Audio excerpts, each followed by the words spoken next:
Today's podcast is brought to you by Sprizzy. Looking to skyrocket your YouTube channel's growth? Meet Sprizzy, your video's ultimate matchmaker. Their tailored ad campaigns connect your content with viewers who are already looking for videos like yours. With Sprizzy, you're not just getting views, you're gaining subscribers who are genuinely interested in what you create. Are you ready to boost your reach? Visit Sprizzy.com today and let's launch your channel to new heights. Sprizzy, the smarter way to promote your YouTube channel.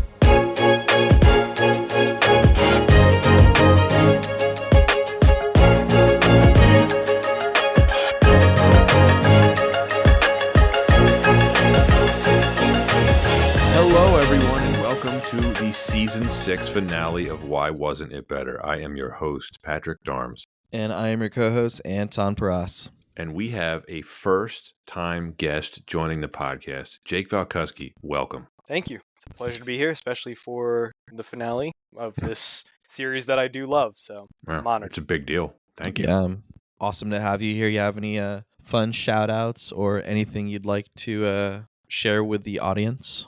Mainly just happy to be doing this with, a series, like I said, that is definitely kept me entertained for a while, a long while at that, from reading the books when they first came out and waiting in Barnes & Nobles at midnight releases for the books. And so that's definitely exciting, and just getting ready for my second kid. So definitely going to be an experience. Wonderful. Congratulations. Thank you. Does Barnes & Noble do midnight releases anymore? I haven't checked, to be honest. I doubt it, right? They do a lot of stuff now. They sell Pokemon cards. I don't think they used to. They sell Harry Potter themed candles. Yeah. Which are wonderful. I've got one here from Honeydukes. It's like a vanilla scented candy. I've been playing more of the Wizarding World, the Harry Potter video game. Yeah. That was actually pretty good. The most recent one, Hogwarts Legacy. Oh, is it like the open world one? It's like it's a Grand Theft Auto, but you're a wizard. Yeah. I've seen a walkthrough of that on YouTube. It looks pretty cool. It's really fun. Yeah, it is. They did a good job. Yeah, it's fun because it's also fun because even though none of the characters are the ones from the series, you hear a lot of the names. It's still very entertaining, and it really does capture like, oh snap, like I'm casting spells. So it's a good time. One of the videos I was watching, it was, someone just in character doing a thorough walkthrough of the entire Hogwarts castle, and man, they really got all the details right. It is massive. Oh, yeah. It's they also are very gracious enough to make sure that you can kind of jump between places, so you don't have to literally walk through a whole school to get from one place to another. They let you apparate on Hogwarts grounds?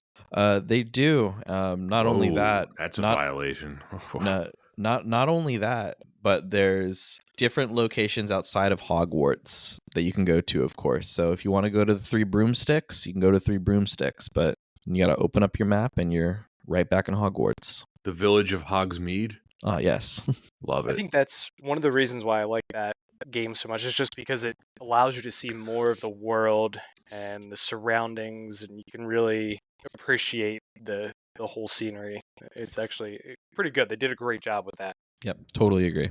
Can you go to the other witchcraft and wizardry schools? No. Can't go to Beauxbatons. Gotta wait for the DLC. Okay, because that would be cool. Because we found out in the I guess whatever you call the Wizarding World expanded universe that there's what is there, like a dozen or so schools throughout the world? At least it's mentioned, I think. Yeah. So if those are the top tier schools, I really want to see like your mid-tier schools and what kind of magic comes out of those schools. Right. Like one of the schools used to be in the Premier League, but it got relegated. Or like the one school that's definitely just state run. Just crap. They have to use broken wands. Instead of food appearing on the dining table, someone just like throws a box on the table. Their mandrakes never grow up. They're just stunted. Looks like they're going to have to be petrified forever. Okay. Well, yeah, we're talking about a Harry Potter film here for the season 6 finale. On last season's finale, we covered the first film, Harry Potter and the Sorcerer's Stone, or Philosopher's Stone, depending on where you live. We always like to acknowledge that. But from here on out, the films and the books, of course, had the same titles globally. There was no controversy over the Chamber of Secrets. And I'm glad, because, you worry about these things as being an American. Like, are they going to dumb it down? Would they call it like Harry Potter in the Room of Mystery? Not Something Interesting. stupid. funny enough, like I hear that and I'm like, it doesn't sound as stupid as I would have thought. It doesn't sound Yeah. as good as Chamber of Secrets, though. No. I This wouldn't is be much. surprised. Yeah. Like they would think that we wouldn't know what a chamber is, in that usage. It doesn't surprise me. No. Well, let's begin then.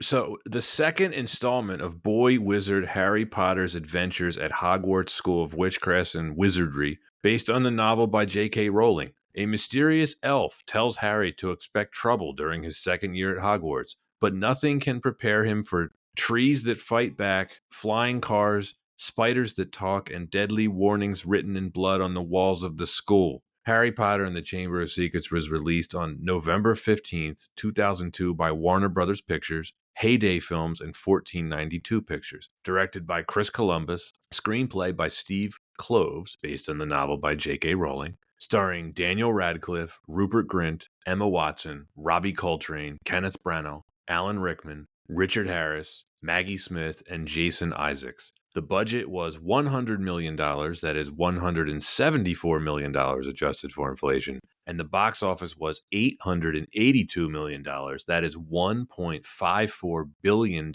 adjusted for inflation. Jake, as today's guest, this probably goes without saying, but why did you want to talk about Harry Potter? I mean, I love the series, especially going back to the novels, reading the books, and just it's been part of especially my childhood, and then into part of my adulthood, and it's still going with some of the new series. And just starting at a kid, it obviously has become very nostalgic, and it's comforting, reading those stories, going back to the books, especially watching the movies and how frequently they're on. It is something nice to watch, and especially something that I want my kids to enjoy as well. So they did a good job with, I think, and it's entertaining. I agree. We were talking about this last season finale, Anton, but these films came out during a time when there was a lot of new franchise IP. We had Lord of the Rings that came out the same year. Spider-Man was around this time. X-Men, it's the superhero genre in general, or at least the modern iterations of superhero genres were starting to take off. And Jake, I'm with you on the nostalgia. And the great thing about revisiting these and the books as well is that I think for the most part, they hold up tremendously well. Yeah, absolutely. It's the time. It definitely time helps them age, and it doesn't really hinder them or destroy them. They're not perfect. They have their flaws. I think they are sometimes unfairly compared to the Lord of the Rings films, which I don't think it's controversial to say Lord of the Rings are better movies. Not No, exactly a hot take. I agree with that. Yeah. But in their own right, these films are really interesting to revisit because a lot of things could have gone wrong with Lord of the Rings, right? They got those as right as they possibly could have. You could make the same debate for Harry Potter. It's like, okay, maybe these movies aren't masterpieces, but they could have done so much worse. I think the margin for error with Harry Potter was much, much higher because of the age of the primary cast. If they screwed something up, if there was some kind of delay for whatever reason, the cast would have aged out and the whole thing would have been ruined. And they got that part, which I think is the most important piece, right. The first film comes out in November 2001, just like the books, right? It immediately becomes a part of popular culture. It makes $1 billion in 2001 money, which is $2 billion now. I don't know what the inflation number is. It's something like that. And by the time the first film came out, they were already into making this film, the second one. Warner Brothers and the producers, they were determined to crank these things out as efficiently as possible. And as promised, Harry Potter and the Chamber of Secrets was released on time exactly 1 year after the first. And just like the year before in 2001, Within a month of this coming out, we got the second Lord of the Rings film. How lucky were we? I mean, 2002 is a magical year for film. Great year for film. Yeah. I think they did a great job in the sense that the reason they needed to get this out immediately the next year was mainly because of the age, right? They couldn't Yes. delay that much longer because they needed to have the actors look at that specific age, especially when they're going to start hitting those transformative years where their bodies, their voices, everything are going to be changing. And so they kind of wanted to encompass them still at the proper age. And to touch on it, go back a step, I think the casting is what really made these movies. I can't, obviously, I don't know all of the actors and actresses that were, auditioned for the parts, but I think that they match so perfectly with what we saw in our heads during that time of the books. Completely agree. This is something we hammered home on the first Harry Potter episode. Is there's some special effects stuff in these films that they're showing their age here and there. Like, yes, some of the kids acting is a little wooden. I think their acting improved as they got older, but the casting, they had to get it right, and they did. Yeah, and this is also, when you think about a good year for film, this is the equivalent of the military industrial complex for films, right? Each studio looks at the film that's being put out by the other major studio and says, hey, like, we're Warner Brothers. We have to put together a great Harry Potter film. And I'm all for it. So yeah, you could argue that the pressure for this one was even greater than the first one, because you're like, okay, you struck gold at the box office with the first one. Everybody really liked it. Can you do it again? And you have to compete with, in the same year, My Big Fat Greek Wedding. Like, this movie had to hit it out of the park. Yeah, you're right. That was the primary competition. That's something that a lot of movies struggle with, even though this had, obviously the storyline fully written out already, but a lot of movies have that same criteria and the sequels don't match up, or this did hold its consistency. And, for that time, $100 million budget, yeah, it's still a lot of money, but the special effects weren't cheesy and they didn't look bad. Like, it still looked clean, even for that time period. This earned slightly less money than Sorcerer's Stone, but it was still a massive success. And it performed just about as well with the critics, 82% Rotten Tomatoes score. This film is generally seen as being on par with the first, I think, especially because of both of them being directed by Chris Columbus. They're visually very similar, thematically very similar. But for whatever reason, I have always felt that this one is slightly overlooked because it comes between the first one and Prisoner of Azkaban, which is routinely cited as the best film in the series. It was a critical darling. It's a fan favorite in the series. A lot of people will instantly, like Anton, for example, will instantly go to Prisoner of Azkaban. Jake, I don't know how you feel about this, but I have always felt that this film is slightly overlooked. I agree, especially for as much that other movies in the series get, more talking points, and for this one to get overlooked, I definitely feel as though it does. But the reason being is that it doesn't have all of those key action points. Like Prisoner of Azkaban has more of an emotional distilling on the audience when all of these new secrets come to light and new characters get introduced. I feel that because of those, Chamber of Secrets gets slightly overlooked because it doesn't have this burst of energy. It definitely holds its water, but doesn't raise the bar too much. It's a really good point about the emotionality of Prisoner of Azkaban, where it's much more of a gut punch to Harry. A lot of stuff is revealed about his family and, the truth behind their murders and everything like that. I can see what you mean. Like, personal stuff in the next film and book, whatever, is a lot more than this one. Right. Yeah, absolutely. I absolutely agree with that. And, that they try to continue those emotional pulls in the other movies throughout the remainder of the series. This is the only one that doesn't fully have that idea. Compared to the first laid that groundwork, and for me, seeing Diagon Alley, that is one of my favorite parts, and that's why I absolutely love the first one, is because it shows more into that wizarding world, where, again, the second one just focuses mainly inside the castle. There isn't much movement outside except for, during when they're on their way to Hogwarts. But again, that's not really telling into the whole world. So it lacks there as well. But the main story is decent and solid. So that's, another reason why I feel like it doesn't pull ahead in the race. Well, let's get into the production history, shall we, Anton? Let's do it.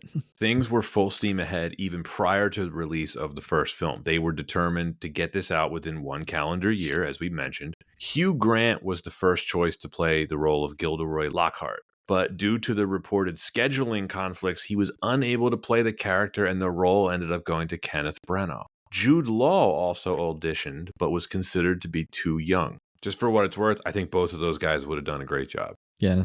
But I agree. I think we're all happy that Kenneth Branagh got the job because he's fantastic.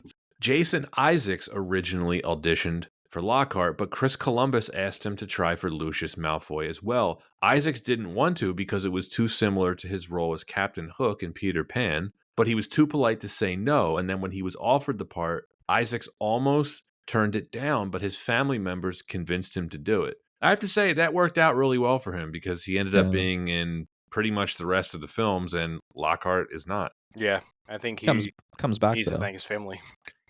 He does come back once in the books, Yeah. right? I don't think Right. he's not in any of the rest of the films, right? I don't think so. Eddie Redmayne, who was cast as Newt Scamander in Fantastic Beasts and Where to Find Them over a decade later, auditioned for the role of Tom Riddle. This was made pretty much back to back with the first film, with only a few months break in between. Production on that film was completed in July of 2001, and principal photography on this began in November, only 3 days after the release of the first film. Second unit work had started 3 weeks before, primarily for the flying car scene. Filming took place mainly at Leavesden Film Studios in Hertfordshire, as well as on the Isle of Man. Gloucester Cathedral was used as the setting for Hogwarts School, along with Durham Cathedral, Alnwick Castle, Lacock Abbey, and the Bodleian Library at the University of Oxford. The Burrow set was built on Gypsy Lane, Abbots Langley, in front of Leavesden Studios. Shooting wrapped up in July of 2002. So Industrial Light and Magic, Millfilm, and the Moving Picture Company, Cinesite, and Frame Store CFC all worked on the visual effects. The 950 effects shots took nearly 9 months to complete. The visual effects team worked alongside creature effects supervisor Nick Dudman, who devised Fox the Phoenix, the Mandrakes, Aragog, the Acromantula, and the first 25 feet of the Basilisk. According to Dudman, Aragog was the most challenging character to create. The giant spider stood 9 feet tall with an 18-foot-long leg span, each of which had to be controlled by a different team member. The whole creature weighed 3/4 of a ton. It took over 15 people to operate the animatronic Aragog on set.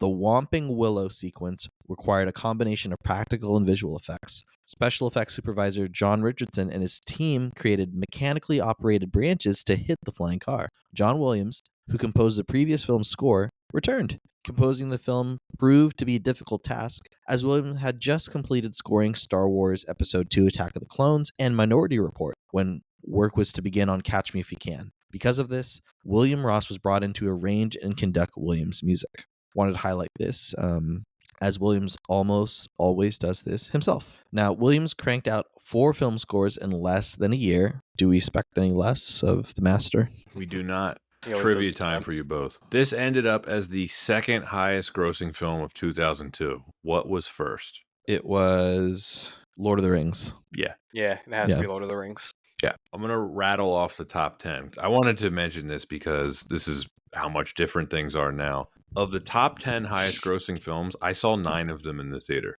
Oh, yeah. That was a great year Nice. for movies. Yeah. So here's the top 10. Lord of the Rings, Two Towers, this film, Chamber of Secrets, Spider-Man, Star Wars Episode II, Attack of the Clones, Men in Black 2, Die Another Day, Signs, Ice Age, My Big Fat Greek Wedding, and Minority Report. It's fantastic. That was a big year. Jeez. It's a film's arms race. I saw everything in the theater except for My Big Fat Greek Wedding. And now I don't go to the movies at all. I mean, that's a different topic, but that's amazing that, I'm sure that a lot of other people did and probably maybe even saw 10 out of 10, right? But now it's very rare to go to the movies. But Yeah. I digress because it's a whole other thing. But I mean, just the amount of money that the movies probably made during that time period was insane. Yeah, it's a lot. It's crazy that Attack of the Clones was like the 4th highest grossing. You would expect a Star Wars film to be the top dog, but no. No, it's a Yeah. big year. And plus there's an Austin Powers movie. Yeah, that's Goldmember. You're right. Not even in the top 10. Yeah. Unfortunately, Wikipedia only lists the top 10, or I would keep going. But hey, what are you gonna do? There's a lot more in there. There's an American Pie film. Yeah, Catch Me If You Can's in there. Catch Me If You Can. Your second favorite film, Gangs of New York. Oh yeah. It's not your second favorite film. No, but I like it. I know. Man, where are we here? Oh, no, we're done with the production history. So it's time for an ad break. Today's podcast is brought to you by Sprizzy. Looking to skyrocket your YouTube channel's growth? Meet Sprizzy, your video's ultimate matchmaker. Their tailored ad campaigns connect your content with viewers who are already looking for videos like yours. With Sprizzy, you're not just getting views, you're gaining subscribers who are genuinely interested in what you create. Are you ready to boost your reach? Visit Sprizzy.com today and let's launch your channel to new heights. Sprizzy, the smarter way to promote your YouTube channel. And now that we're back, it is time to talk why wasn't it better for Harry Potter and the Chamber of Secrets. Number one reason, and this may not actually be a detriment to the film, but this is a long movie. Yeah. If you But- had to kind of carve it out, what part do you feel like feels the longest or kind of eats up that runtime? I actually don't think it's too long, but if I'm looking at the totality of the series, it has the distinction of being the longest film in the series at 160 minutes. And I don't know that it should be because it is one of, if not the second shortest of the books. Right. And with that, I'm trying to think, okay, dissecting it, is it because of the setup? The way that they have to get to school is drive a flying car? Which didn't even take that long. No. I'm very conflicted on this. Is it Dobby? Well, Whose fault? so that's the thing, though. Even though it was long and one of the longest movies, it doesn't feel like longest. It doesn't feel like any specific part drug out. Like I didn't feel like okay, this is way too much. It did seem even throughout each segment, and there wasn't some movies you sit and you're like, okay, this was just way too much. I lost my interest. Like this is bad. But I never really got that feeling. No matter how many times I've watched it, I still never got to that point. So I really don't know what could have changed in that department, whether it's removing some of the whole focus on the petrification, but it just seemed like a lot of it was vital. And even though the book was very short, I feel like the movie played into that, trying to give more detail. I tend to agree because I do think it's paced pretty well. To answer your question, Anton, I don't know what I would cut out of the film because everything that unfolds in the film is not wasted. It's all relevant towards the mystery that they're trying to solve about the Chamber of Secrets, right? Right. I mean, I was going to say cut out the Quidditch scene, but that's like my favorite Quidditch scene in the whole series. Right.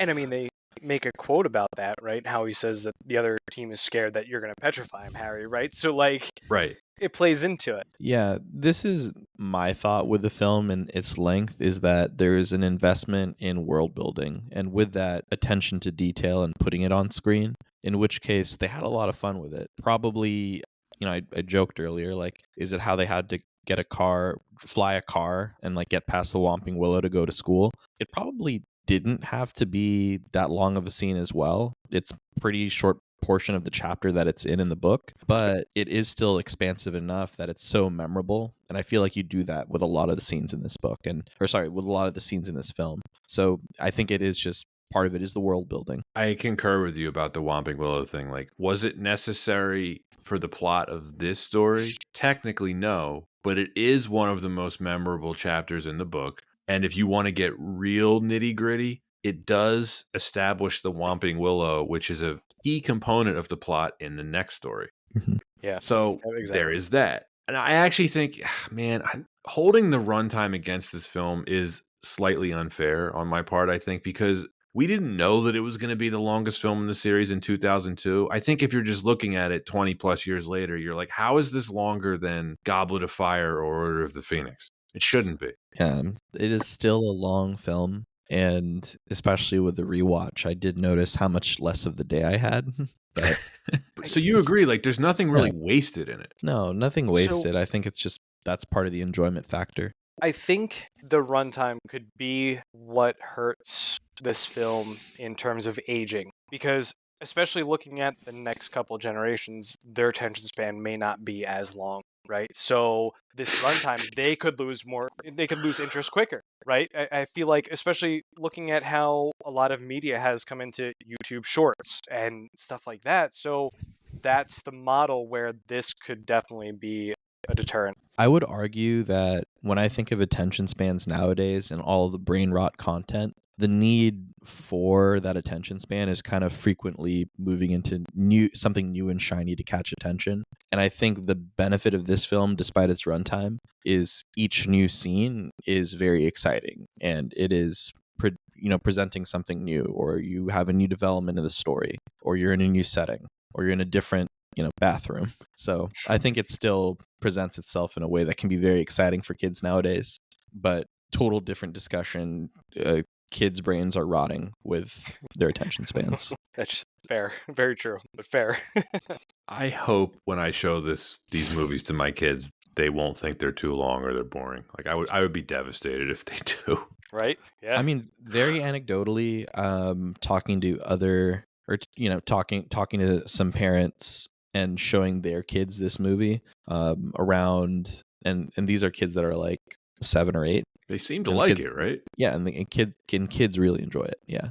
Number 2 reason why this wasn't better: plot holes. Oof. All right, there's a ton of holes in this plot, just like there are in the book, but we still like it, and in spite of the holes, the mystery still works. Like it really does suck you in. Mm-hmm. And now we're going to talk about the plot holes, though. This might have the most amount of plot holes in the series. Even the linchpin, Mr. Dobby himself. Well, let's start with him. Yeah. Let's start with Dobby. I don't want to fault the screenwriter because he's just adapting the book, and it's pretty faithful to the book. So if you're going to blame anyone, blame J.K. Rowling. But we can't blame J.K. Rowling because she gave us this wonderful wizarding world, and we love it. But, okay, Dobby. Okay. The main plot of this gets kicked off because Dobby, the house elf, who is more or less a slave in the service of the Malfoy family, right? Yeah, house elves are slaves in this universe, yes. Right? Or if you want to be a little more politically correct, you could call them serfs. Because indentured servants? Yeah. Sure, right. One of them fits. You have to present them with clothes in order to release them from their service. Yeah, that's how she wrote it in. She's like, yeah, these are the facts, Anton. These are the facts. This is problematic.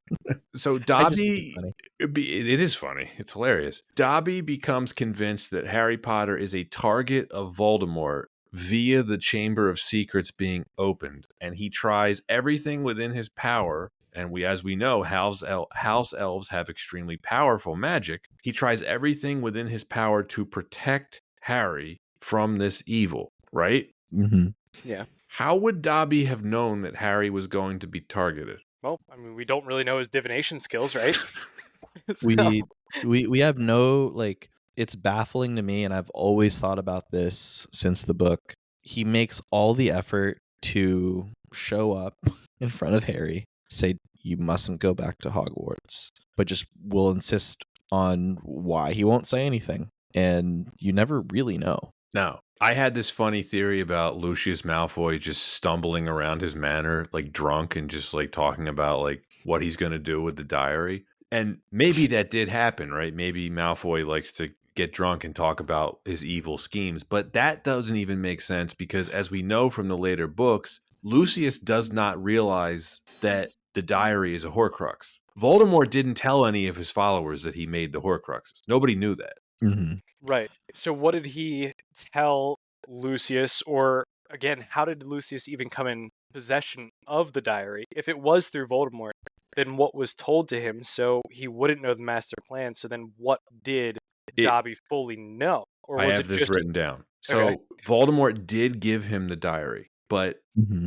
Dumbledore comments to Harry that Voldemort didn't tell him it was a Horcrux, so Malfoy just assumed it was something of great value to Voldemort. And when Arthur Weasley's squad at the Department of Misuse of Muggle Artifacts start doing raids. They're looking for like dark wizarding objects or whatnot. Yeah. Mm-hmm. We know that Lucius plants the diary in Ginny Weasley's cauldron in the bookstore. I'm blanking on the name of the bookstore. Bonus points for either one of you that can remember it. Flourish and Blots, that's it. Yep.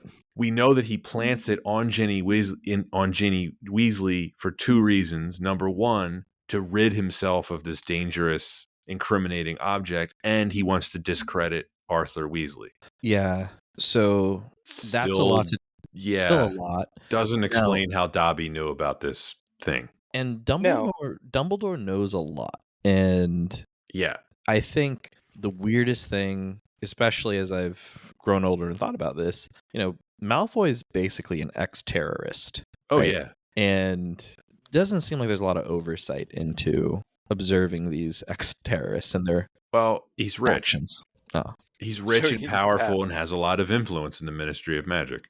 Which is odd because he doesn't work for the Ministry of Magic, but yet he's somehow always there and hanging out and telling people how to do their jobs, right? Jake, do they ever explain like what is he constantly doing at the Ministry? He's just like lobbying. Yeah, is that what he is? He's like a lobbyist in a way. Yeah, I would think so. It's like we're not all baddies, right? I guess if I had to think about real world comparisons, if Malfoy used to run with the fascists, but now he's not a fascist, but he's still pushing for fascists, like, I don't know. It's like one of the ex-Nazis in Germany who just, right. He's like, well, I used to work in government service. I could run that department. And they're like, okay. No. And I guess he's holding up rapport so that, because he is a Death Eater and he's, knows all of the terroristic plans, so to speak, then he has to make sure that, okay, what is being heard? What are people saying? He needs to remain in the know so that he can allow them to be one step ahead, right? The Death Eaters, in a sense. That's fair, yeah. And allowing people to look the other way, whether that's through money or, threats or extortion, whatever the case is. And none of it explains how Dobby knows about this plan. No, not at all. Unless he just had a gut feeling one morning. He's like, this guy, I got to make sure he doesn't go back to Hogwarts. I mean, he definitely knows his employer/owner is an asshole. There's no doubt about that. But then as we learn later on, here's the real kicker and why it really doesn't make sense. Diary Tom Riddle doesn't even find out Harry is attending Hogwarts until after he talks to Ginny Weasley. And Harry's not a mudblood, so he's not even going to be in danger if that was the whole purpose. No. I'm sorry. I'm sorry. I can't not acknowledge this. The 49ers are now playing UB40's Red Red Wine extremely loud. Like, this is... Just so the listeners have a little bit of context, Anton, please explain what you just said, because anyone listening right now is going to have no clue. Yeah, so I'm recording at my place. I'm in the Bay Area. We're very close to the 49ers practice facility. And on practice days close to game day, they always try to recreate, if they're going to a visitor's football field, the game day atmosphere. So they play really loud music. And usually it's very loud hip-hop. Right now, there's a lot of reggae music. Are you okay with this? Oh, I'm fine with it. Just not now when I'm trying to record and focus. Right. Well, we can't hear it. Yeah, there we go. So your microphone's doing an excellent job of filtering it out. Okay. Yeah, there's no explanation for this in the story, how Dobby knows about this. There's also no reason. He doesn't really explain why he wants to save Harry other than, well, we know he just likes Harry Potter. Right. He's just a fanboy. Right. And thank goodness. Yeah. I wonder if is there any connection to house elves in general, right? Because we know that Sirius Black's house elf growing up, obviously Sirius Black is related. So I mean, is there any word in that, like, because of that, does Dobby feel a need to, or is that just completely, off base? I like to kind of subscribe to the theory that Dobby thinks that Harry is a catch-all messiah for all beings, including house elves. So by allying himself with... That's what I think. Yeah, that's fair. By allying himself with Harry, it's like, oh, my people will be free. Yeah, no, that actually makes total sense. Because remember, he's so famous as the boy who lived that, he is like their Superman, if you will. Lisan al-Gaib. everybody knows that he's going to do great things. So, I mean, that's exactly why. You're absolutely right. He's going to do great things in terms of saving and helping the Wizarding world prosper and be a safer. And then, of course, Dobby's friendship with Harry pays off in probably the greatest, most intense moment, in my opinion, in the entire series later on. Mm-hmm. Yep. I mean, we'll get there several seasons away, Anton, but like Dobby's reappearance in this series is, I would say, one of the greatest MVP moments, like in any book / movie / anything ever written. Yeah, it's all-time most emotional moments in literature and movies. You can make the case he's the MVP of the entire Harry Potter series. Yeah. If it isn't for Dobby, Yeah. Voldemort Dunzo. wins. Yeah. Oh, yeah. Yep, absolutely. Do we not get enough drunk elves in this film? Nowhere near enough. No. Yeah. We get what, one? Maybe one? Maybe one. Does Dobby have a flask? Creature does later on. Yeah. Yeah. Creature's hitting the bottle. I mean, do the goblins count? Because I feel like half of them are drunk. I feel like the goblins drink when they're off duty. Yeah.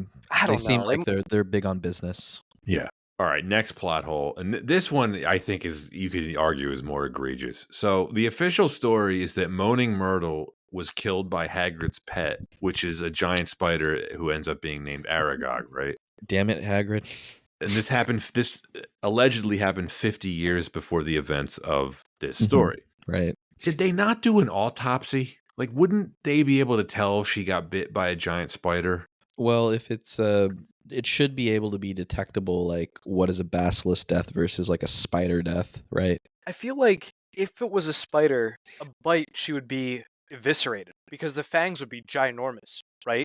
And then if it was the basilisk, most snakes completely devour their target and they just digest in the stomach. Well, right? if it was there would be any was, remains. but if it was the eye power, it would have just killed her, right? Oh, Right. Well, that's what happened to her. right. She looked at it and it just killed her. So I Right. assume it didn't leave any marks on her. It's like being a Dava cadavered.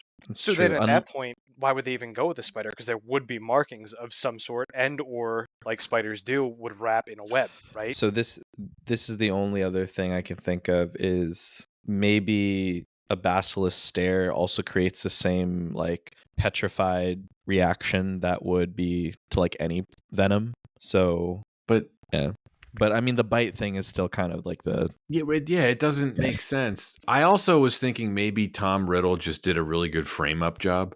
Mm-hmm. You could also blame the Ministry of Magic being amazingly incompetent, which we know they are. Well, I mean, they never really go into the actual death, right? So if the basilisk is completely, the stare drop dead, right? But is the body actually petrified? Because if it's not, and that only plays into account when it's an indirect stare, like a reflection, then the body would just be like any other, right? Same thing with a bite from a spider, right? I mean, I don't think that there's paralytic that would stay paralyzed outside of rigor, right?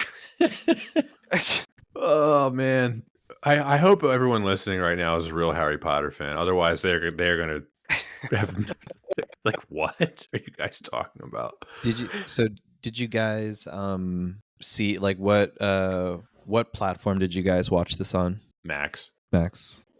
Yeah. Recently Max, but I mean, it's for the past several years it's been on several TV channels outside of Sci-Fi and Freeform, and then owning obviously the whole collection via DVD.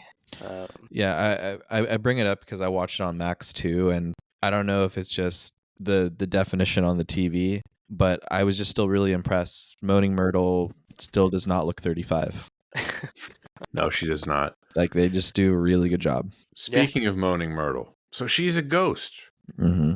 According to this film, Harry Potter is the only person in 50 years who bothered to ask her how she died. I feel like that's a big misstep in the fact that, like, obviously they're allowing the ghost and several of the ghosts to just float around the castle and obviously interact with the students. So I mean, if this is the first person that ever is like, hey, what happened to you, or how you doing, or acknowledge any of that, it just seems very critical to the whole school in general. It's like, so you got yourself murdered. What happened? Yeah, I mean, I guess I don't know what the relationship of most of the children is with the ghosts at the manor. I don't know if it's more I have bigger things to focus on versus converse with ghosts. Plus, I don't know if any of the kids would want to be friends with a ghost so closely versus just getting to know their classmates. I Well, don't even care about the kids. I'm wondering like why Dumbledore never asked her.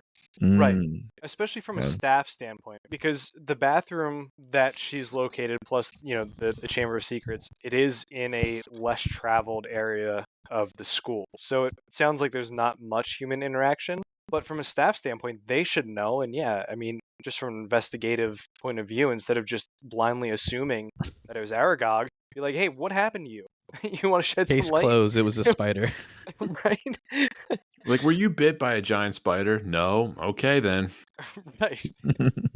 Yeah, this whole part of the mystery doesn't really hold up to scrutiny because only one person was killed 50 years previously, right? Her. Right. Hagrid ended up going to Azkaban over it, right? Yeah. Or no, he ends up going to Azkaban this time, right? Because he's blamed for the death and he's like kicked out of the school, right? So what they never explain though, the death of Moaning Myrtle gets blamed on Hagrid, but he's never really punished for it. Right. Why does it take until this time for all of that to finally occur? Like Why wouldn't that happen? yeah, Cornelius Fudge, Minister of Magic, shows up and he's like, Hagrid, we didn't send you to prison for committing the actual murder, but now that there's not any real murders, we're going to send you to prison. Conspiracy too? Conspiracy, I don't injustice, know.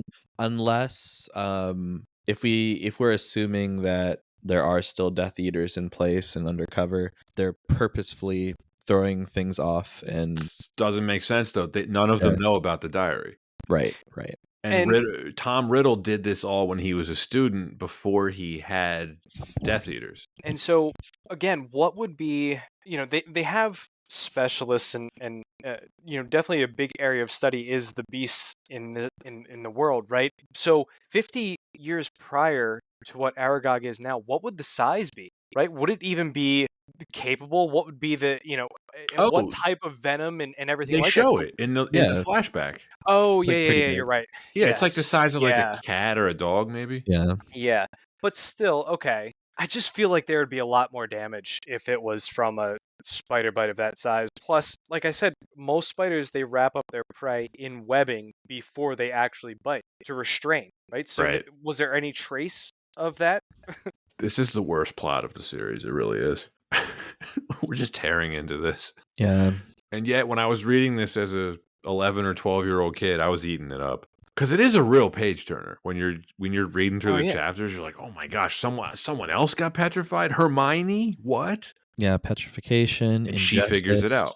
It's a lot more. I think we're running with our emotions here. We are. Yeah, and that's, from the story writing and, from that profession, does a fantastic job because you don't think about these things initially. You're very involved in the story and it's entertaining. But yeah, once you sit down and kind of pick it apart, yeah, it's holy. Now, I think the good part of the writing is how Detective Hermione is able to figure everything out. That's great characterization. She is the only person that is able to put together all of the events that take place. They're like, well, no one actually looked at whatever did this, no one actually looked at it directly because that kid, Colin, he sees it through his camera. And then Mrs. Norris, the cat, sees the basilisk in the water via reflection. And then whatever that kid's name is, Justin, whatever, he sees it through the ghost and the nearly headless Nick, and he can't die again, so he just gets petrified. And then she sees it through a mirror, right? Yeah, Hermione. because she had deduced it at that point. She knew what it was, so she was turning every corner with a mirror. Now, why Dumbledore or no one else on the Hogwarts staff can figure this out, couldn't tell you. Well, only certain staff knew of the initial event, but Dumbledore obviously did, and He knew the he's most. very smart, Yeah. right? He's very smart. So yeah, I mean, why wouldn't he have figured it out? Why did it come down to a second year to figure it out? It's tough. Yeah. I feel bad almost talking about the plot like this, but it's we treat every film equally, Anton.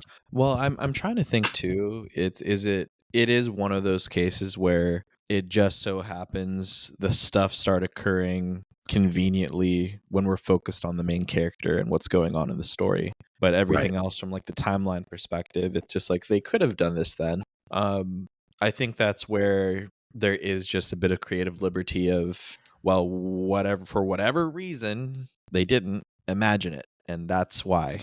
And I think that's what's kind of given because it's also a children's book. You're right. This is at the point in the series when it was still very much for kids. Right.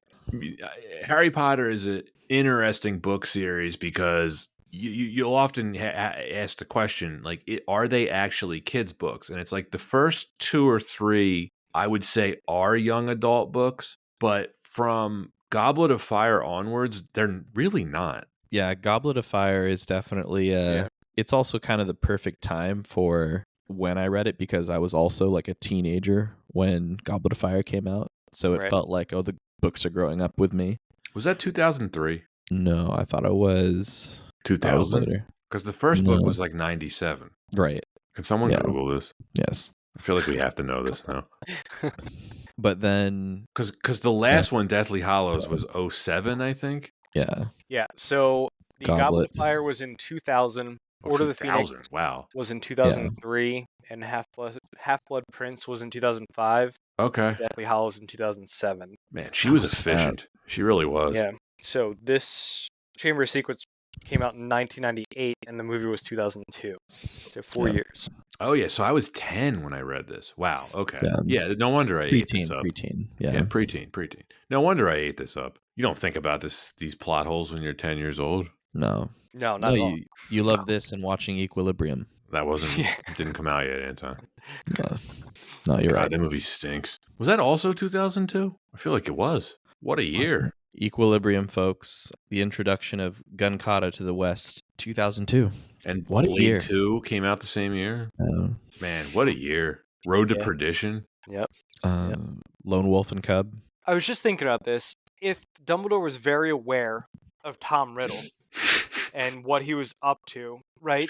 Then is that like a whole slight and misstep on the whole wizarding justice system, like Ministry of Magic? Like, why wasn't there watch put on this kid, right? Like, hey, he's probably going to be a problem in a couple years. You might want to, keep an eye on him. He's making these Horcruxes, which means he has to kill to fragment his body into something. Well, I can answer this.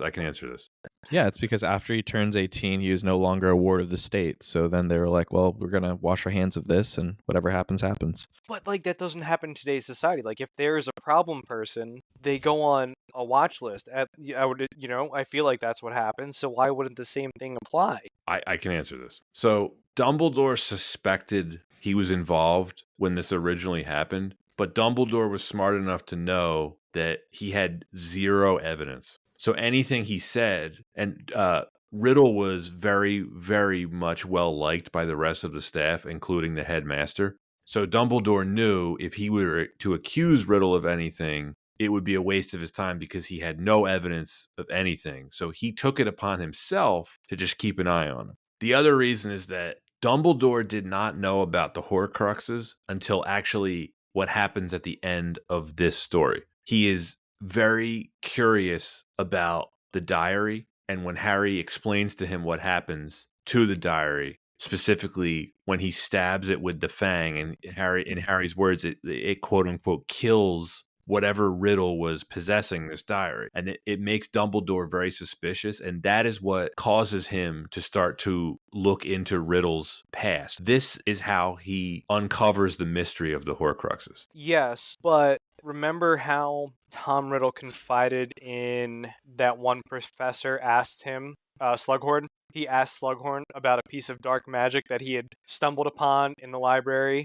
So wouldn't Slughorn relay that information? Like, hey, somebody is asking about, again, potentially really dark magic. No. So Slughorn is ashamed of it and hides it, and Dumbledore finds out about Slughorn's memory after this. Right.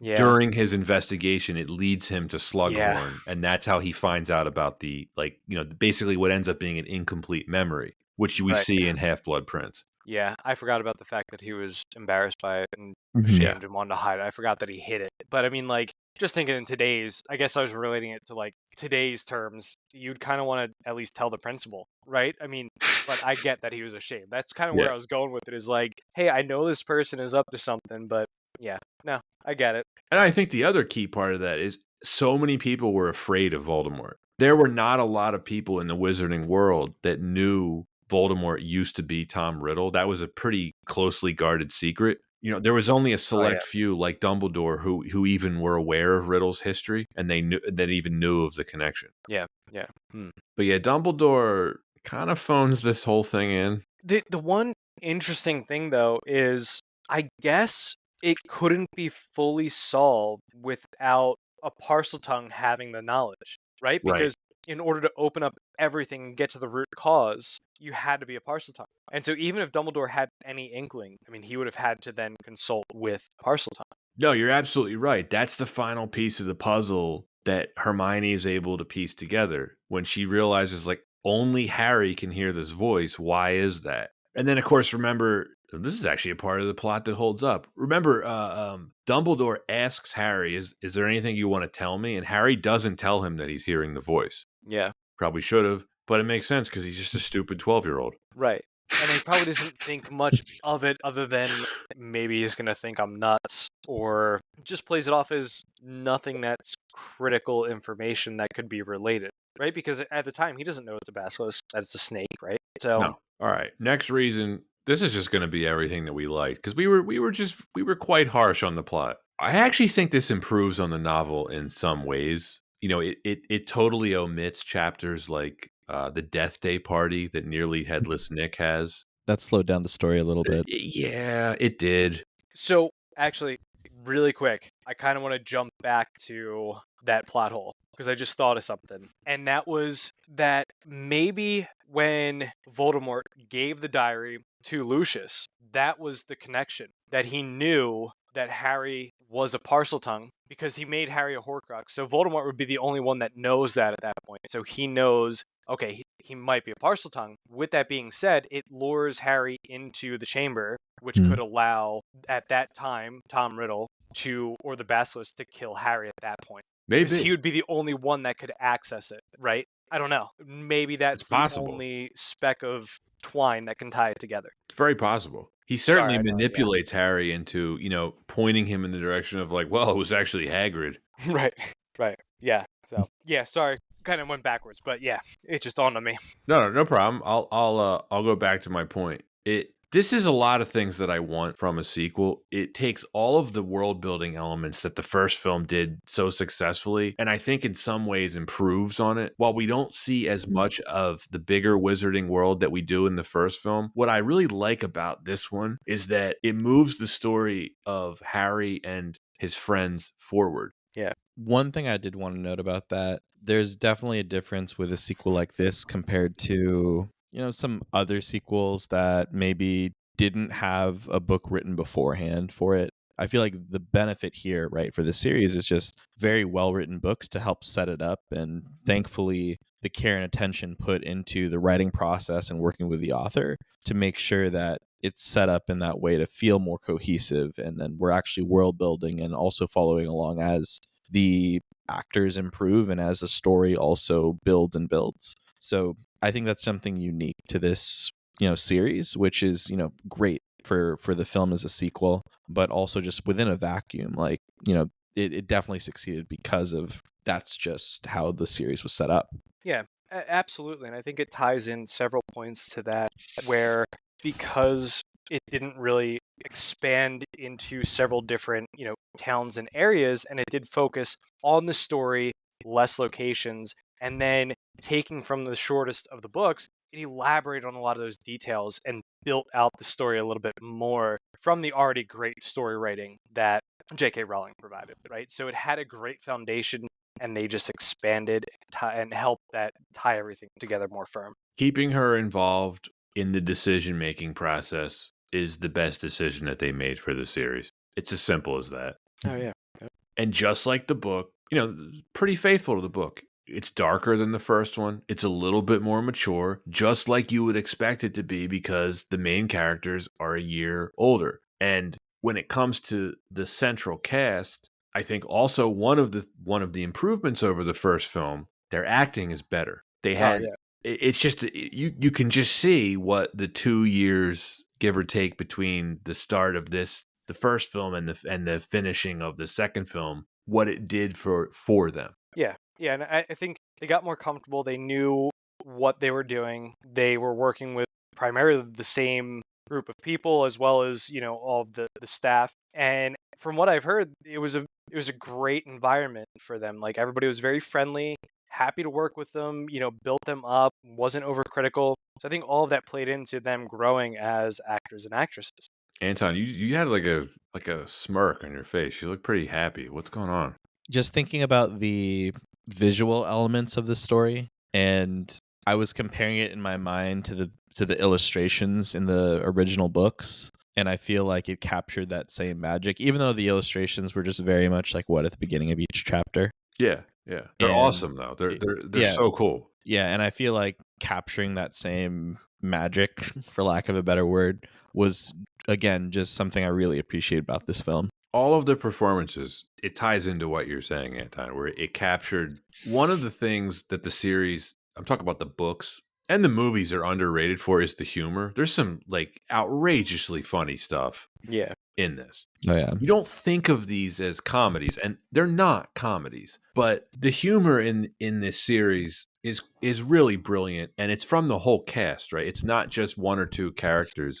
I read this in the research and I wrote it down. Tom Felton, who of course plays Draco, he Mhm. forgot his line when he is talking to Harry disguised as Goyle, and he improvised the line, "I didn't know you could read." Yep. And Pretty it's hilarious. just so great because he forgot the line, and yet he said something that Draco would have said, the character would have said. I think Mhm. any kid at that age would have said something along those lines because you're making fun of your buddy. It's Yeah, just a little funny quip that you say to your friend. Oh, I didn't know you could read. Like just but something funny. speaks to Natural. his ability as an actor because a lesser actor would have stopped and been like, "Oh, I forgot my line," and he just improvised it. It's great. Mhm. Right, right. Or even just ask for the line. Like you see, kind of making fun of some actors or actors where they stop completely and say line. And it's like he didn't do that. He just rolled with the punches and just Yeah. made it work. And it does play into it. And Speaking funny of enough, that scene, I actually think that's one of the most underrated bits of acting in the whole series. From I don't even know their names, but the two actors that played Crabbe and Goyle,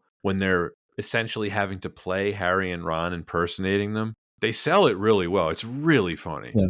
No, that's a really, really good point. I definitely take it for granted, but they did a good job. Yeah. I actually heard both of those actors during that scene where they eat the cupcake. They both got cut by the fish hook that was Oh, holding the cupcake on the string. Ow. Yeah. oof. And that's why they would do CGI now. Right. Yep. So we had mostly a core cast returning from the first film. We had some newcomers, and just like with the first film, the casting is spot on. Jason Isaacs as Lucius Malfoy is perfect. Ooh, chilling. Just he It thinks he's better than you. it's so satisfying when you first see him. And again, Anton, going back to what you just said, it's just like you picture him in the book. This upper class, like aristocrat type. He's just dripping sarcasm. Oh, that's it. He is part like if he was one of the aristocrat families that supported the fascists in power in World War II Europe. Yes, Yeah, okay. I see it. Yep. that's I what see he it. would have been. Yeah, for sure. Yeah. He's the equivalent of like wizarding nobility, I guess you could say, right? He's one of the Jake, aren't they one of like the oldest, richest families in England? Wizarding families Yeah. in England, the Malfoys. Yeah. Yeah. They're part of that with like the extensive, family tree that dates back and no deviation of bloodline. And, It's like their equivalent of like a Kennedy or like a Rockefeller in name. Yeah, It's a family. It's yeah, an old Yeah. family name. yeah. Yeah. Barely in the movie for less than 10 minutes, and he's so effective. Oh, absolutely. Absolutely. And he just, he comes on with that persona and sets the mood, sets the tone, and he just makes sure that that he was in the room and he was ready to, kind of deceive. What's his first line? Now, Draco, play nicely. Yep. It's Yeah. so great. Yeah. Yeah. And he does it perfectly with talking down to everybody else, especially when, I mean, we don't really know the monetary difference, but we know that Harry has definitely a nice vault at Gringotts, right? Yeah. There's no shortage of money there, but yet he's still, and I don't think many people know, but he definitely feels the need to talk down to, especially Harry. You know, when Yes. his parents are very well known, and you know, it's like they were great in the Wizarding world, but then especially to Hermione, you know, because she isn't pureblood, because she's a mudblood, right? Yep. And then the whole conversation with her parents. Oh, your parents are feared by other muggles because she's a dentist, or her parents are dentists, right? So like that's very interesting as well, you know. But yeah, he does a great job, and he lets you know that he's better than you. And you must be the Weasleys. Yeah. Yep. And he talks down to the father, and but he's in the ministry, right? So like it's kind of weird because he's trying to be friendly with the ministry, but yet he doesn't hesitate there. He's perfect. He really is perfect. It's Yeah. there's no one else that could have played it the way he played it. He even looks like Tom Felton a bit. Like they got that part of it right too. It just goes back to what we were saying. The casting absolutely was perfect on all the characters, and it's just it matches what you saw in those little, you know, at the beginning of the chapter, the little piece of art. You know, yeah, it was black and white, but you absolutely got that feeling of, okay, this is what the character is supposed to look like. I felt like it was spot on. And then the other newcomer, probably my favorite part of the film, Kenneth Branagh as Gilderoy Lockhart.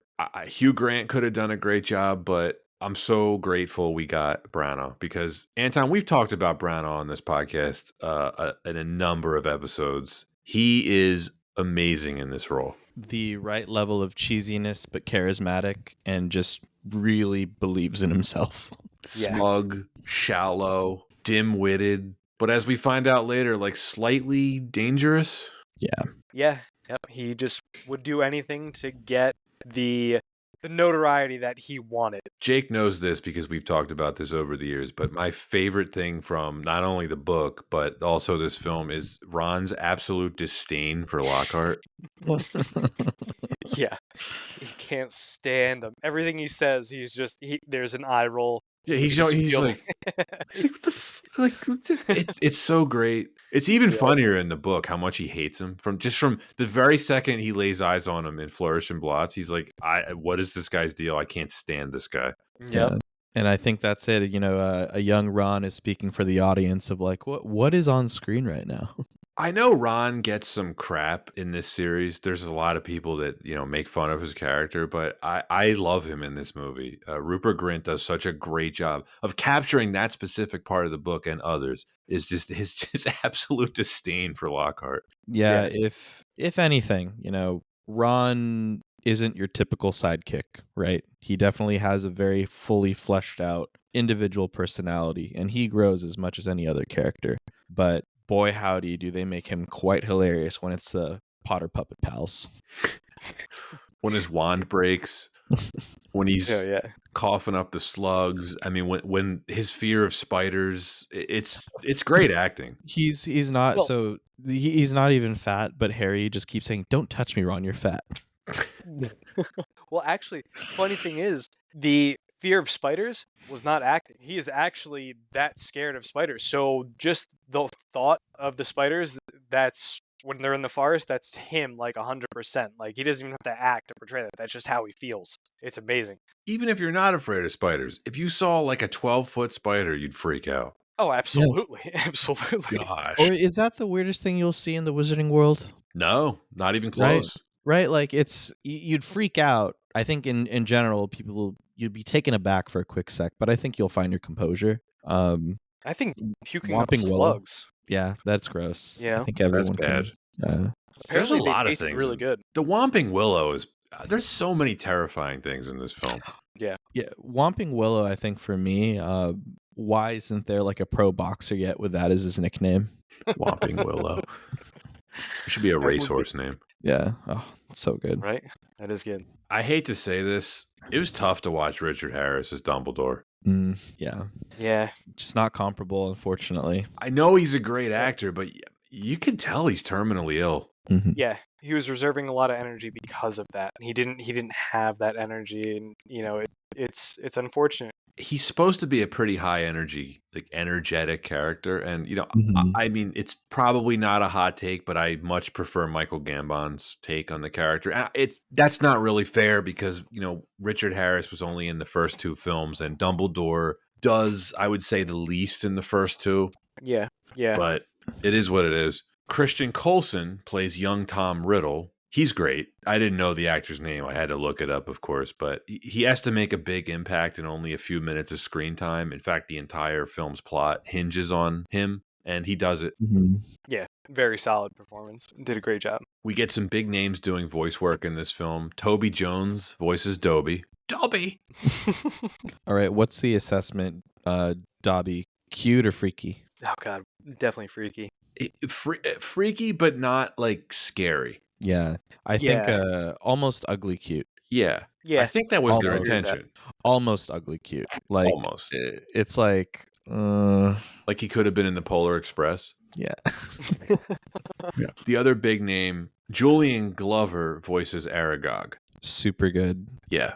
I love the fact that Aragog was an animatronic. It's not CGI, and it's they would do CGI now. Yeah, and well, they would have done CGI then if it was George Lucas, right? Because we had Attack of the Clones, and how much of that was... Yeah, we don't need to do Stormtroopers real anymore. We can just do CGI. It's fine. We don't need to do that. It's fine. We'll just make them all computer graphics. No one will be able to tell a difference. It won't look terrible. Oh, you just lose a lot of it in CGI, and I think that's what we were talking about before, is that the CGI wasn't overdone, which can ruin a lot of movies, especially because the technology at this time was not fully there. And so having the animatronics, I mean, that was the staple in the earlier years, 80s, 90s, a lot of animatronics. And they even mentioned how good, well done Fox was, right? Like they actually thought that it was a real bird. Like it just looks so well done. I think that's what really helped. And this movie and the rest of the Harry Potter series has plenty of CGI, but to your point, Jake,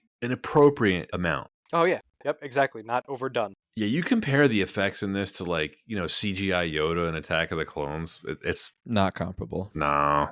Nope. All right. When Harry first arrives in Nocturne Alley, what do you think all those hoodlums were going to do to him? Stab him. Okay, that's it. Probably rob. Sell his PG rated. It's rated PG, take his glasses and sell them on eBay. Yeah, I just turn thought him into a house elf. That scene's kind of funny when they're like they're just so obviously evil. Yeah, They're like, come with us. Yeah, the Quidditch scene's amazing. It's my favorite one in the series. Mm-hmm. I love how it's in the rain. It's like dark and stormy. Yeah, I always like the Quidditch scenes. I want to see more of it, but I definitely think that they do the right amount. It's definitely fun. It looks fun. I get why they didn't include future scenes in the films.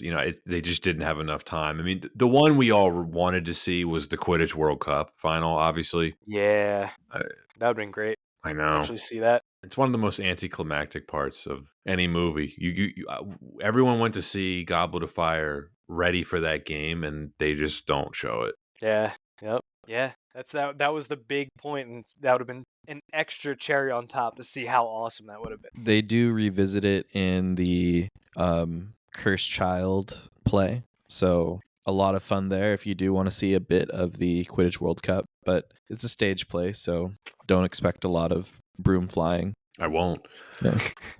One of the best decisions they made was not using a new director for this film, because this series, I think probably, 5 directors? Yeah, I think it's probably just also a conscious decision on knowing the tones of the book. It just made sense. Yeah, no, for sure. I mean, it goes back to what we said in the very beginning, right? There were so many things with the margin for error here that they could have screwed up and didn't. There were so many times they got to a fork in the road and they could have went one way and they went the right way. And the right way here was keeping Chris Columbus on as director, because visually and thematically has the same vibe as the first film, which, to your point, Anton, because of how similar the first 2 books are, the right decision to make.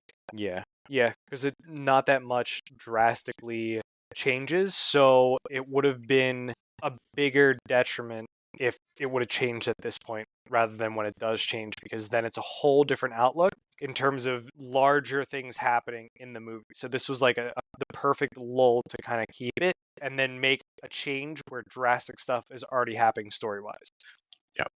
Now, it's almost like watching one long film if you watch them back to back. And we did get a new director of photography, Roger Pratt. Anton, I wanted to shout him out because we were talking about him fairly recently. He shot Troy and the 1989 Batman. So very high profile director of photography. Right.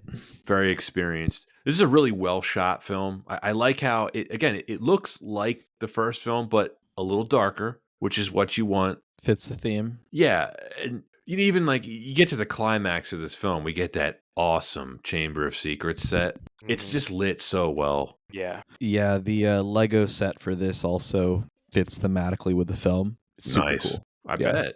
I'm sure it's an awesome Lego set. Yeah, makes me want to get it. It's probably expensive. Yeah. Oh yeah. Yeah, I'm just thinking about the climax. You know how like you could see the water reflecting off the walls Mm-hmm. of the Chamber of Secrets. It's so great. Very like, dungeony. yeah, sewery. it's perfect. And that's the thing. For as much crap as we were giving the plot and the holes in the plot, the vibes that they got right for this film more than make up for it, in my opinion. You get the music, you get the improvement of the child actors, right? We get to see a little bit more of Hogwarts. We get better CGI and all the iconic scenes, the flying car, the stuff with Lockhart, the spiders, the basilisk, Fawkes the Phoenix, just everything. Yeah, and all of those things added together. I think it was the first film I mentioned this. There's this concept of heart that you want to see in a movie. Heart often translating to what's the amount of care put into a film. And if the crew and the director and the writers are really putting so much care and attention to really balance out what's the right amount of special effects versus practical effects, making sure to really encourage the actors to grow over time and encourage their creativity and chemistry. You see that on screen, and this movie has a lot of heart. And for a kids' film, it's very enjoyable. Yeah, I think interacting with an actual thing can foster more reactions and true reactions than if it was CGI and he was talking to a tennis ball, right? Like I just feel like there's more positive that comes from that. Yeah, it's never bothered Andy Serkis though, right? Wow, there's only one Andy Serkis. Yeah. Or who's the tennis ball in Ultron? James Spader? Yeah. Oh no, he was on set for that though, right? He was on set, but yeah. I think, well, it was in the Five Armies or even in any of that whole Hobbit series. Ugh. You see what the different actors had to work with. It's just embarrassing. Dobby was a tennis ball for this. He was a tennis ball and stick. That's right, yeah. Um, They made that work. Yeah.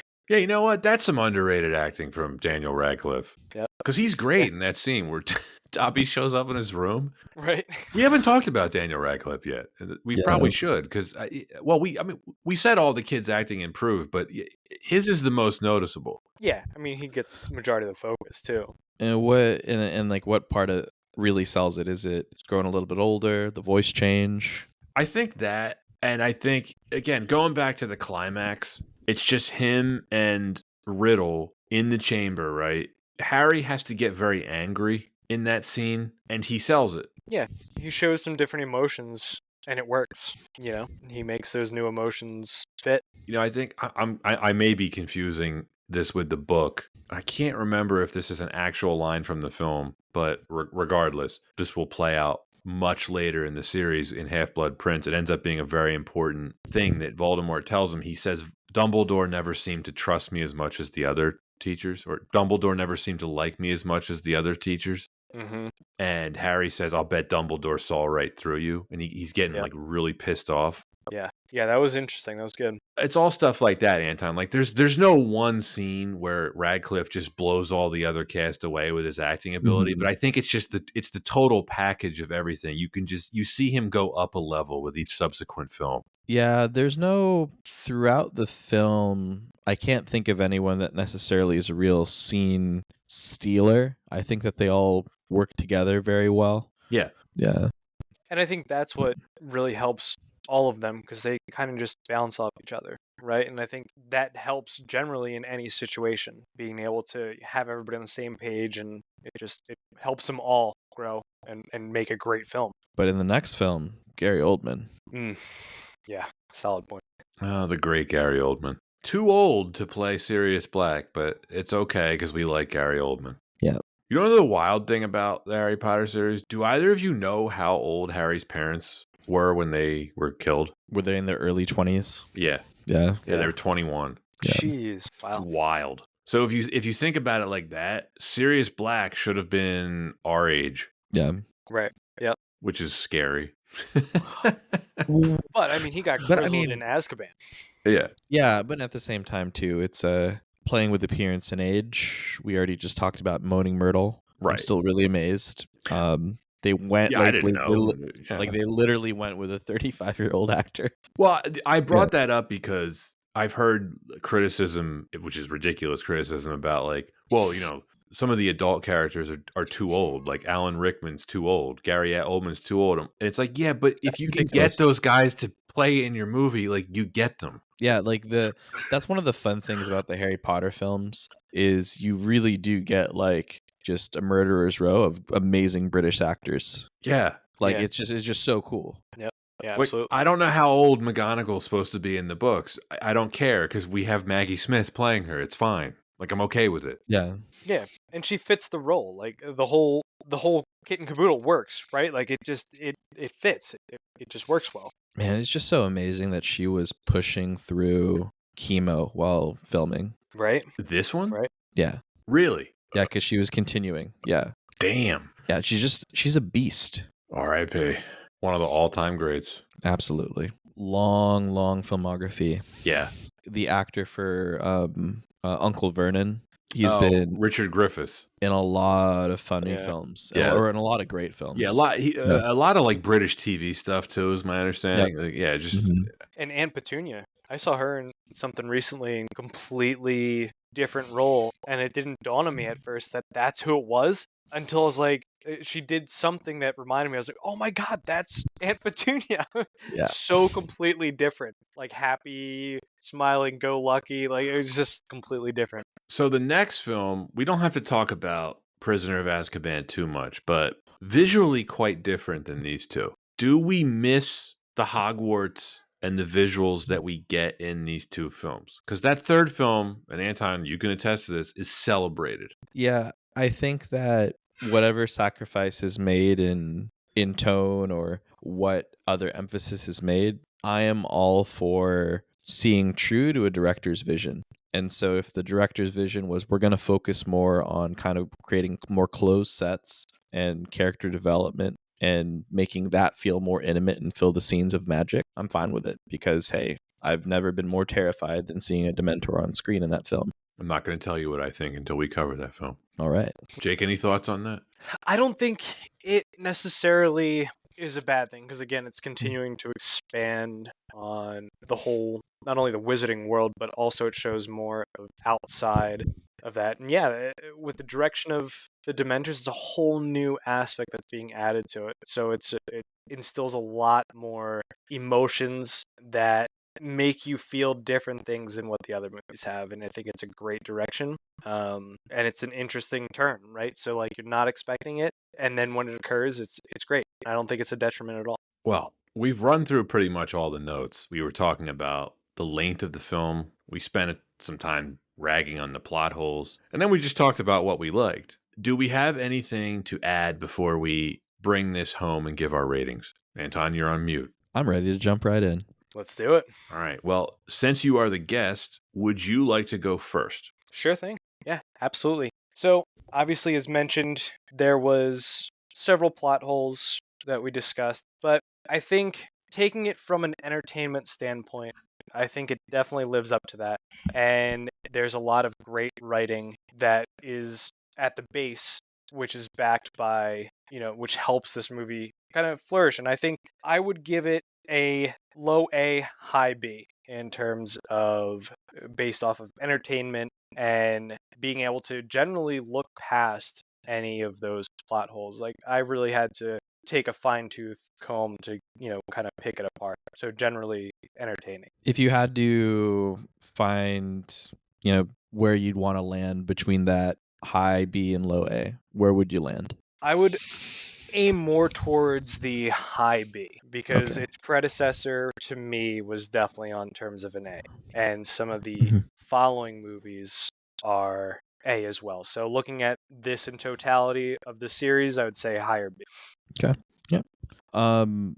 I feel like it's so fun to see progress in the series and also just growth in the series. And I always thought so highly of the first film, and same just how much I enjoyed the second film. But even while going through, behind the scenes, looking at just some of the production and then just really putting it all into context, this is a very underrated film because there's so much at stake. We talked about the military arms race when it comes to all the films coming out in the same year. And knowing that pressure, the series was still able to not only keep the same quality, but actually step it up with a cast that matured, with effects that improved, and the same care and attention and detail with no real sacrifice in quality. So I thoroughly enjoy this film. It's such a fantastic series, and I can't even plot the film for the plot holes because that's not. I would not consider that part of the film's fault because it wasn't necessarily originally written as part of the screenplay for the film. That's just something being adapted from the novel, in which case it's executed perfectly on that. So I don't think it's a perfect film per se, but I do think that it is a step up from the first film. So I actually give this one an A minus. So this film, I gave the first one a B. I think it's very good. It's a classic in its own right. This film, Chris Columbus and the crew and the cast took all of the successful elements from that and built on them. It is a bit long. It's curiously long, but it checks a lot of boxes in terms of what I wanted from this sequel. I think we didn't even talk about the hype for this enough. The hype for the first film was enormous, and it was every bit as much or even more for this film because of the expectations, because of how well the first film had done. And this one, Chamber of Secrets, not only didn't disappoint, it improved on the first film in some ways. Most notably, the acting of the kids and the darker material. I think that makes up for the holes in the plot. We talked about the plot holes because, Anton, like I said, we treat all films equally, and if there are holes, we will discuss them. But I agree with you. The strengths of what this film has make up for it. And also, to your point, they were just adapting what they had, and they did a really good job of it. And the mystery that unfolds in this film is really satisfying to watch on screen. I think this is an underrated film in some regards. I think it's an improvement over the first film. And Jake, I'm right there with you on the B plus. I think this is a great movie, highly rewatchable. And yeah, that's it for Harry Potter and the Chamber of Secrets. Jake, it has been a pleasure having you on. It's been a pleasure being here. Thank you. Thank you for having me. This has been excellent. Really enjoy the show and definitely enjoy being a part of it. And Yeah, no, hopefully I can thank you make it so back. much. Yeah, love the enthusiasm, love all the care for the Harry Potter. Thank you. Oh, my pleasure. Thank you. Anton, that's season 6 done.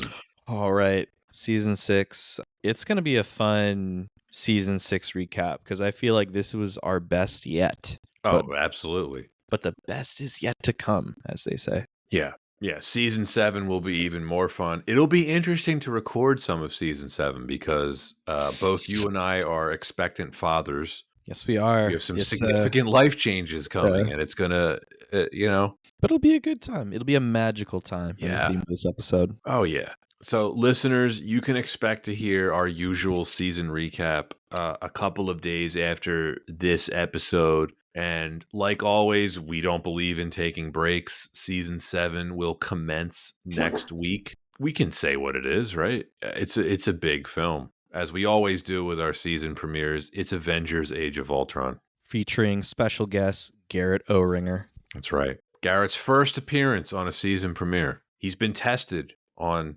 several regular episodes, but it's season premiere time for Garrett. Yeah, it'll be a good time. We're looking forward to it. But hey, listeners, we still have that season 6 recap, and we are excited to jump into that and then jump into season 7.